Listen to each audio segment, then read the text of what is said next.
Now, Nietzsche said back in the late 1800s that after he said that God was dead, and I suppose that would also mean the theory of suffering that I outlined at the beginning that is at the basis of Judeo-Christian civilization, that God was dead and that people had killed him and that we'd never find enough water to wash away the blood. It's a paraphrase, but I've got the basic message right. And he also said there'll be two consequences of that: nihilism, because there's no transcendent meaning, and a move to totalitarianism because people can't tolerate nihilism. And he said the most likely pathway to totalitarianism would be communism, essentially. He didn't quite use those words, but he meant that. The words are close enough. He said socialism, but I'm going to use communism to distinguish it from democratic socialism. And he said that probably tens of millions of people would die in the 20th century as we played out that experiment. And then he said, but it might be worth it if we learn something from it. Rough, man. I mean, and unbelievable. Like, I cannot figure out how in the world he knew that that was going to happen, especially so far in advance. But Dostoevsky knew the same thing. He wrote this book called The Devils, or The Possessed. You could read that. That's a great book. It takes about 150 pages to get going. But once like everything snaps together after that, you know, and then it moves. And it's basically his prophecy about, it's an examination of the kind of person who had arisen in the aftermath of the death of God in Russia, who would lead the communist revolution. That's essentially it. It's brilliant. It's terrifying. And it's a great intro to Solzhenitsyn's Gulag Archipelago, which describes what did happen when those sort of people took over the revolution. So let's look at what happened after the revolution. And we might say, well, how about we replicate the experiment a few times? Because you know how it is. If you're running a scientific experiment, you want to find out what something does if you allow it to behave. You don't want to just run it once because, well, maybe there was something specific about those conditions that led to the outcome. You want to generalize it across multiple circumstances. So we might say, well, let's take this set of ideas and let's run it on a large scale over a very long period of time in a variety of exceptionally diverse cultures and languages. So let's do that. Okay, well, we could first start with the Soviets. People, even now, because it's like the 100th anniversary of the Russian Revolution, are celebrating Lenin. It's like, that's not good. That's like celebrating Hitler. Okay, I'm dead serious about that. It's not good. And the fact that people can dare to think that that's okay means that there's something wrong with the way that we look at history. Lenin was a monster. And if you want to know about that, you can read Solzhenitsyn's writings about Lenin. Because the communist apologists say, well, it wasn't Lenin. Lenin was a good guy. He was all motivated by love of the working class. It's like, well, his henchman was Stalin. And if your henchman is Stalin, you're not a good guy. and Lenin was around during the early collectivization. And if you read what he wrote, you'll find out that he was perfectly willing to have any number of people die as long as his ideological system could be brought into being. So there's no celebrating Lenin. There's no we're cool, young, Marxist, hip revolutionaries, and he's our idol. It's like, there's none of that. Not if you know anything. Not if you're decent. Well, there was the death of the kulaks, I told you about that. There was the Ukrainian famine, that's 6 million gone there. There was the rise of the Gulag state because it turned out that Russia, the Soviet Union, couldn't run on the principles that it had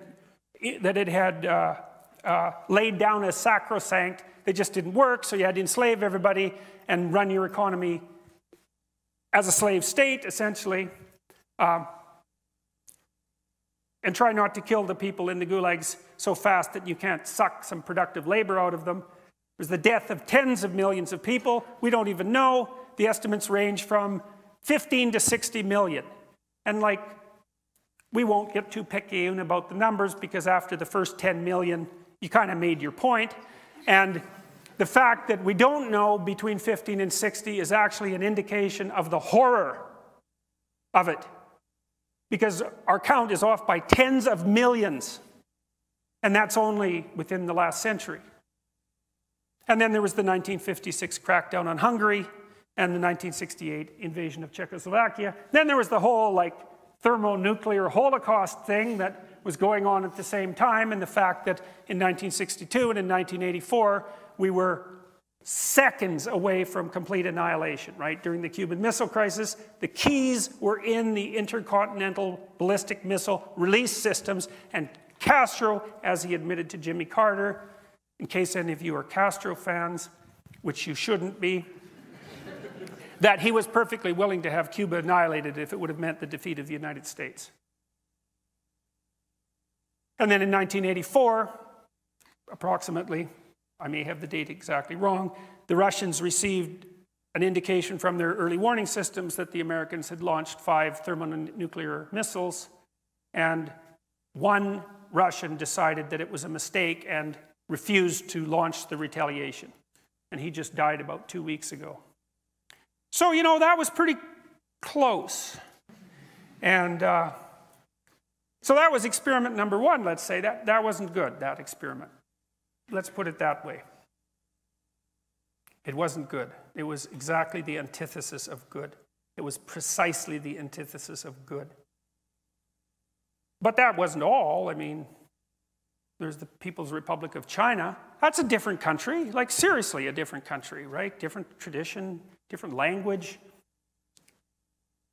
How many people died in China under Mao? No one knows. Same issue with the Soviet Union, although Mao was a bigger monster than Stalin, and that's impressive, you know, because there's Hitler, there's Stalin, and there's Mao. And of the 3, Mao was probably the worst. He's still revered in China. Maybe that accounts for their affinity for North Korea, which could still destroy us all, the remnants of that horrible state. Maybe 100 million people died in China during the Great Leap Forward. That's a hell of a leap forward. Well, maybe it wasn't 100 million, you know, maybe it was only 40 million. But as I said before, when you're counting in the tens of millions, your point's already made. And then there was Cambodia and the killing fields, and Bulgaria and East Germany and Romania and the Democratic People's Republic of Korea, that's North Korea, and Vietnam and Ethiopia, Hungary, etc., etc., etc. It was never a successful communist state. Cuba, I suppose, came closest, but it was radically... the Soviets poured money into Cuba, so that doesn't really count. So then the first question was, well, are these Marxists motivated by love or hatred? Well, is it love or hatred that produces 100 million dead people? And is that enough evidence or not?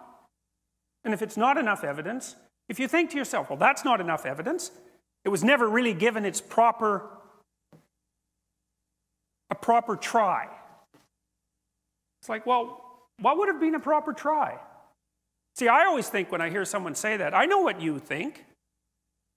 You think in your delusional arrogance that you understand the Marxist doctrines better than anyone else ever has, and that if you were the one implementing those doctrines, you would have ushered in the utopia. That's what you mean when you say that. And, you know, they say, and there's an idea in the New Testament that there's a sin, it's the sin against the Holy Ghost. If you commit that sin, no one really knows what it is,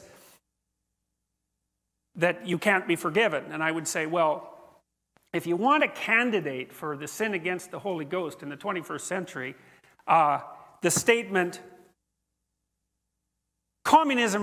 real communism was never tried, with the underlying idea that if you had been the person implementing it, it would have worked, I think that's a pretty good contender for something for which you should never be forgiven.